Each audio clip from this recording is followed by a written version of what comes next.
Dietrich Bonhoeffer was a remarkable guy. He was a Lutheran pastor in Germany as Hitler came into power. And Bonhoeffer quickly realized what a danger and what a threat Hitler was, not only to society, but to civilization and to faith itself. So Bonhoeffer helped to organize the underground church with their own underground seminary to try to preserve the teaching of the church and to preserve faithful Christianity beneath the radar screen, if you will, of Adolf Hitler, who was replacing pictures of Jesus with pictures of himself in churches throughout Germany. Well, Hitler quickly learned about Bonhoeffer, and he had him arrested, and he sent him to one concentration camp, then moved him to a second one, and finally to a third one at Flossenburg.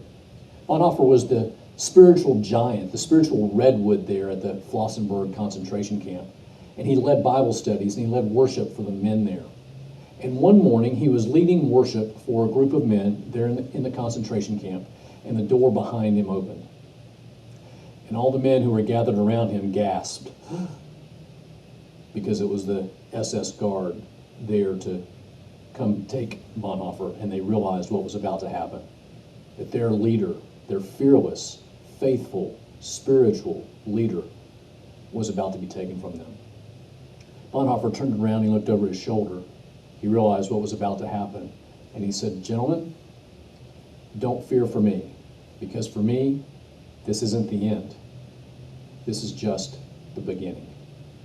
Dietrich Bonhoeffer understood, right before he was taken out into the courtyard and executed, that death is not the end. It's merely the beginning.